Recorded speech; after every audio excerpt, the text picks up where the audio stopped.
ప్రకాశ్రావుపాలెం. ఇది నేడు కనిపిస్తున్న సుందర ప్రకాశ్రావుపాలెం గ్రామం. ఒకనాడు సగటు పల్లెలలాగానే అసౌకర్యాలతో నిండి ఉండేది ఈ గ్రామం.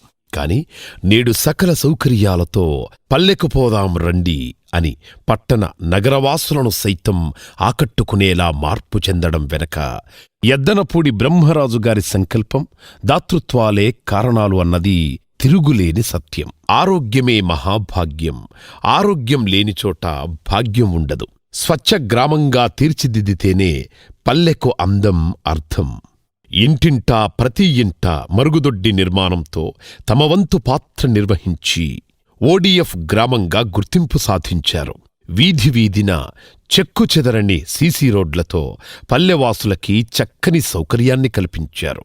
పల్లెకు పచ్చని చీర కట్టినట్టు ప్రకృతిమాత ఆశ్చర్యపోయేలా పచ్చని మొక్కలను పెంచారు.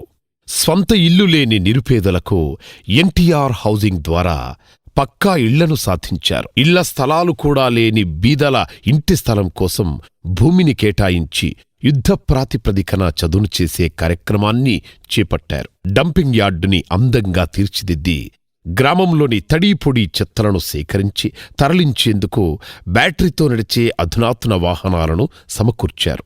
మురుగన్నది కానరాకుండా గ్రామమంతటా అండర్గ్రౌండ్ డ్రైనేజీ వ్యవస్థను పూర్తి చేశారు. అంతేకాదు, పేద పిల్లలు, పేద గర్భిణీ స్త్రీలకు పౌష్టికాహారానికి, మానసిక వికాసానికి కేంద్రాలైన అంగన్వాడీ భవన నిర్మాణానికి 4 లక్షల రూపాయల విలువైన స్థలాన్ని ఉచితంగా ఇచ్చారు. విద్యార్థుల కోసం పాఠశాలల్లో అదనపు తరగతి గదుల నిర్మాణం, డిజిటల్ క్లాస్ రూంల ఏర్పాటు, క్రీడా మైదానాలను అభివృద్ధిపరచడం, విద్యార్థులకు ప్రత్యేక మరుగుదొడ్ల నిర్మాణంతో పాటు జెడ్పీ చైర్మన్ ముళ్లపూడి బాపీరాజుగారు అందించిన నిధులతో పాటు 1,14,000 రూపాయల విరాళాన్ని అందించి విద్యార్థుల కోసం బెంచీలు ఏర్పాటు చేశారు. హైస్కూల్ నుండి కంబాలమ్మ చెరువు వరకు రోడ్డు విస్తరణ కోసం 2 లక్షల రూపాయలను వెచ్చించారు.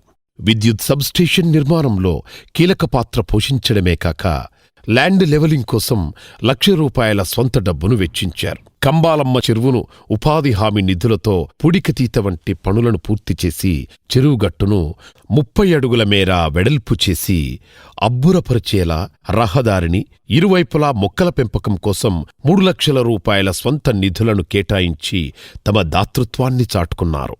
పాడుబడిన కన్నెచెరువు అభివృద్ధికి ప్రభుత్వ నిధులతో పాటు 30 లక్షల రూపాయల స్వీయ సంపదనను వెచ్చించి వాకింగ్ ట్రాక్, పచ్చని చెట్లతో సర్వాంగ సుందరంగా తీర్చిదిద్ది తిరుగులేని దాతృత్వాన్ని చాటుకున్నారు ఎద్దనపూడి బ్రహ్మరాజుగారు. మాకు రోడ్లు కూడా మహానుభావుడు మాకు మా ఊరు చాలా సహకారం చేశాడు. ఆయన వల్ల కూడా మాకు ఎంతో సహకారం జరిగి ఎన్నో రోడ్లు ఇప్పుడు అండర్గ్రౌండ్ లైన్లు కూడా వేస్తున్నాం. 3 వంతులు అయిపోయింది, 1 వంతు ఉంది, అది కూడా వేసేస్తున్నారు. దాని గురించి ఇంత డెవలప్మెంట్ అసలు ఎప్పుడు మేము చూడలేం. ఇంకో యుగంలో వచ్చి పుట్టినట్టు ఉంది నాకు ఇప్పుడు. రైతు రుణం మాఫీ, ఎన్టీఆర్ జలసిరితో సాగునీటి సౌకర్యం, రక్షిత మంచినీటి కోసం ఆర్వో ప్లాంట్, 1,00,000 రూపాయల వ్యయంతో వాటర్ ట్యాంక్, పంట పొలాలకు రోడ్డు, ఇలా చెప్పుకుంటూ పోతే బ్రహ్మరాజుగారి సేవా నిరతికి ఎన్నో నిదర్శనాలు. మా ఆయనగారు మేము ఇల్లు కట్టుకుంటుంటే కరెంట్ షాక్ కూడా చనిపోయాడండి. నాకు 2 అబ్బాయిలండి. మా పిల్లలిద్దరూ చదువుకుంటున్నారు. సగంలో చదువు ఆగిపోద్ది అనుకున్నామండి. కానీ మా ఊరు ప్రెసిడెంట్ గారు బెమరాజ్ గారు వల్ల మా ఆయన చంద్రాన్ని బీమా అందిందండి. అది లేకపోతే మేము వికారాలమేనండి.